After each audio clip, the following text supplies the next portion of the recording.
Tem empresas que você conhece muito bem de nome, mas quando pedem para você explicar o que elas fazem, você fica meio perdido. É o caso da Siemens, que é o tema da semana na nossa série de História da Tecnologia. Essa marca é uma das maiores do mundo no setor e também trabalha nos bastidores e muita coisa que está aí ao seu redor agora mesmo. Mas antes de saber o que ela faz e como ela começou, eu vou pedir para você se inscrever aqui no canal do Tecmundo se você não é um inscrito. Dá o joinha que essa história tá muito legal. E também toca no sininho para receber as notificações cada vez que um vídeo do Tecmundo for enviado, e tem vídeo todos os dias. Tudo beleza? Então vamos lá para a história da Siemens.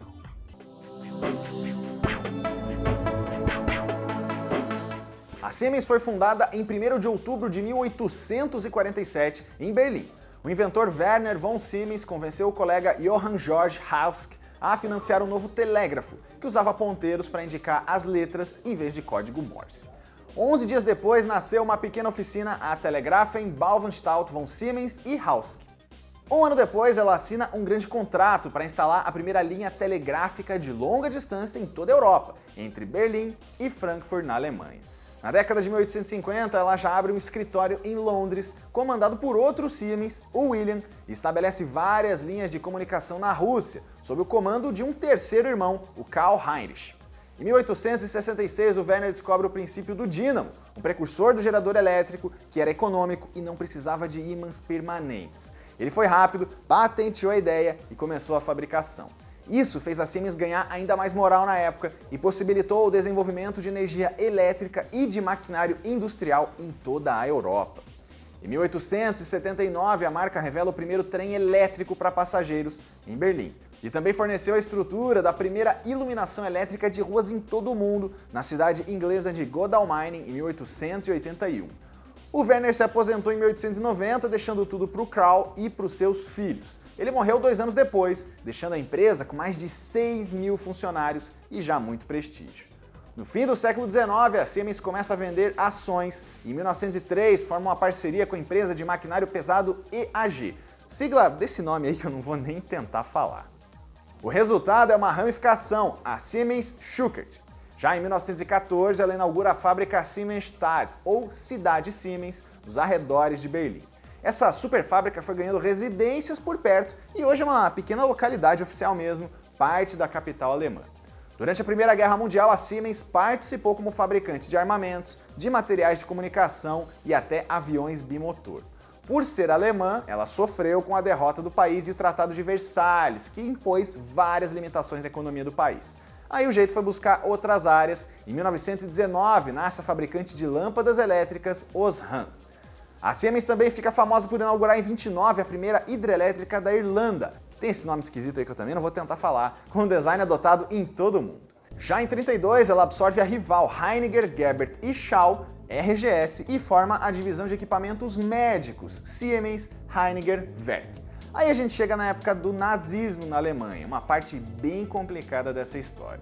O chefe até 41 era o Karl Friedrich, e ele era contra o regime, mas manteve a Siemens a todo vapor, com lucros recordes e fornecendo equipamentos elétricos, iluminação antiaérea, armamentos e peças no geral para o governo. Ele mantinha fábricas em subcampos de concentração ligados a campos maiores, inclusive o de Auschwitz, e usou força de trabalho de dezenas de milhares de pessoas. A empresa hoje reconhece tudo isso, lamenta o comportamento no período e contribui para fundos humanitários e institutos de memória. Com o fim da guerra, a Siemens perde praticamente tudo em Berlim e muda sua sede para Munique. Prevendo que a Alemanha sofreria de novo as consequências econômicas e políticas de uma derrota, em 1945 ela separa o administrativo por toda a Europa e consegue se reerguer bem e se reerguer rápido. Em menos de 10 anos ela volta a ser forte, como antes, e a expandir inclusive para a América do Sul, com a usina de San Nicolás, na Argentina. Ainda com embargos e banimentos, a Siemens começa a pesquisar de forma meio tímida o setor de semicondutores e encontra aí um ótimo mercado.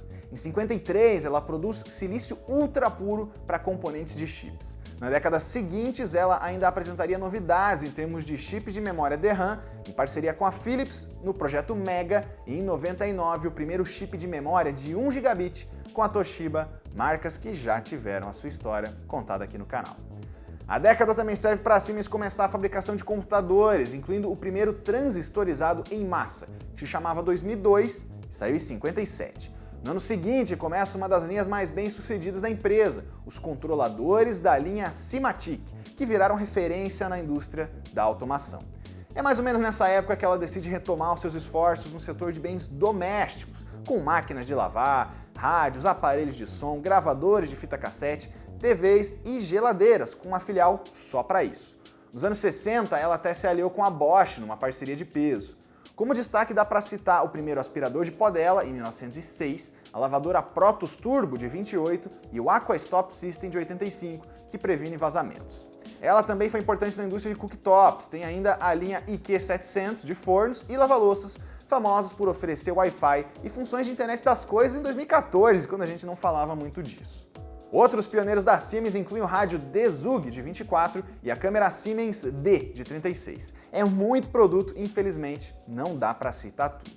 De volta para 1966, as 3 empresas com Siemens no nome são finalmente unificadas. O setor de maquinário pesado, de tecnologia hospitalar e de produtos gerais se unem e formam a gigante Siemens que conhecemos hoje. A família Siemens permaneceu com pelo menos a cadeira principal do conselho da empresa até 1981 e depois passou apenas a ser uma acionista e conselheira.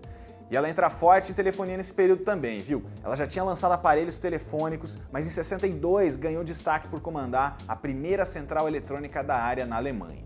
Em 1980, ela expande os esforços no digital com o EWSD, um sistema padrão de telefonia fixa em várias partes do mundo. A empresa ainda lançou vários aparelhos que tinham a função de fax.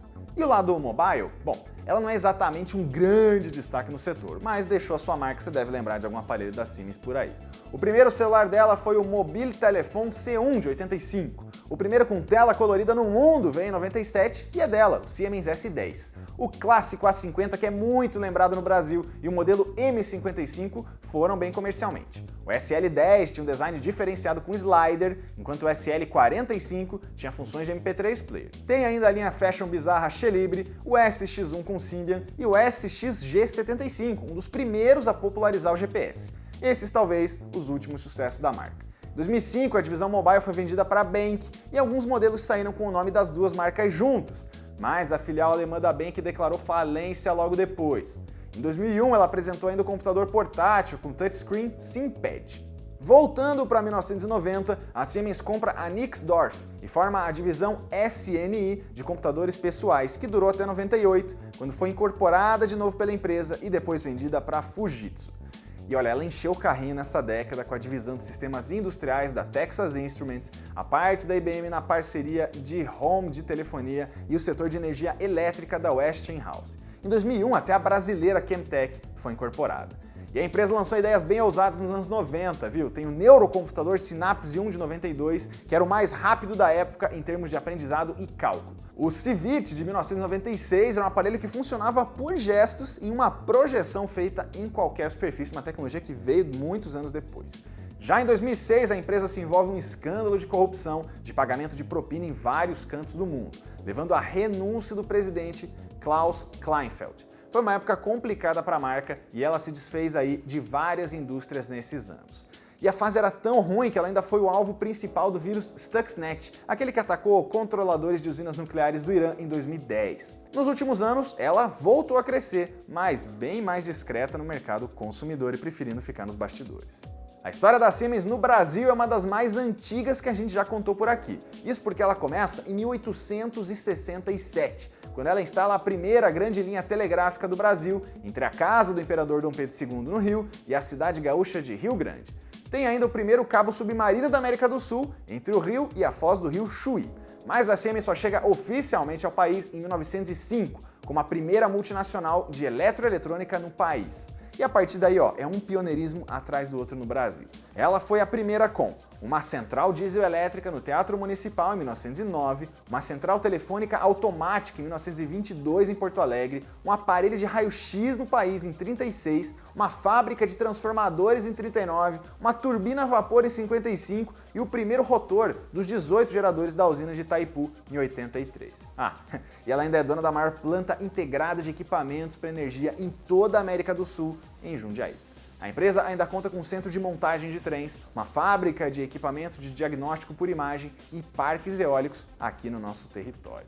E claro que tem toda a polêmica das licitações do metrô em São Paulo. Em 2013, o conselho próprio da Siemens mesmo fez a denúncia de pagamentos de propina e desvios, que incluíam ela mesma. Mas os processos estão todos tão lentos quanto o trânsito lá na cidade e ainda não chegaram a um fim.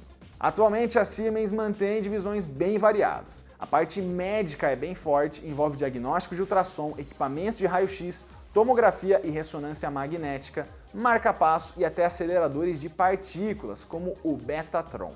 Ela também trabalha com energia sustentável, digitalização, infraestrutura, serviços financeiros, componentes para instalações elétricas e uma grande participação em mobilidade ferroviária e rodoviária.